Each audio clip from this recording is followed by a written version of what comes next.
My name is Michael Marszalek. I'm a Strategic Partners Director at PackSize, and I'm focused on supporting our global partnerships with 3PLs and packaging distributors. When I think about the Amazon effect, to me it is really the dynamic that has forced all companies to become distributors. And why I feel that way is if you think about how we've become accustomed to getting products as just personal consumers, the reality is next day is now a requirement. Because right now it's not a matter of if you have something, it's how quick can I get it. 3PLs are companies that provide contract logistics services to customers and outside organizations. The services can range from transportation and freight, warehousing, shipping, distribution, even customer service. The other unique thing about 3PLs is they can offer their customers warehouse space of their own, or they can deploy and operate within a customer's existing space. So when you think about the amount that a company would have to invest to really get up to par with what a 3PL can do, it starts to make a lot of sense as to why a company would use a 3PL and how it would impact their bottom lines.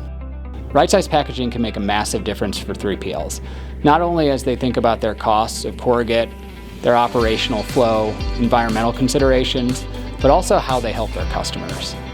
Oftentimes the 3PL customer is who's paying the bill for a lot of the materials required. When we think about corrugate, they're typically the ones buying it. When we think about freight, they're typically using their accounts to ship.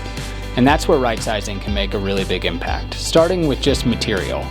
If you get to right-sizing, the reality at a very simple level is that you're using less corrugate. And if you're using less corrugate, that's a real hard cost savings that has an immediate impact. But regardless how much you save in corrugate, it's never going to outpace where outbound logistics comes in.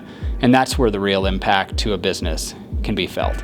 We typically see ranges from 10 upwards of 25% in outbound logistics savings just by moving to right-sized cartons. What's the risk if a 3PL decides not to adopt automation and innovation in their operations? This is really the golden question, and it's one they have to solve very, very quickly. In today's age, tech is getting bigger and bigger within distribution environments, and the more tech you have often means the better job you can do serving your customers.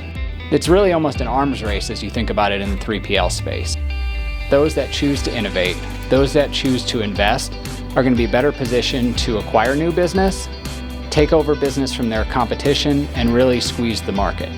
Their viability as a long-term partner will be dictated a lot by what they're willing to do from an automation and innovation standpoint.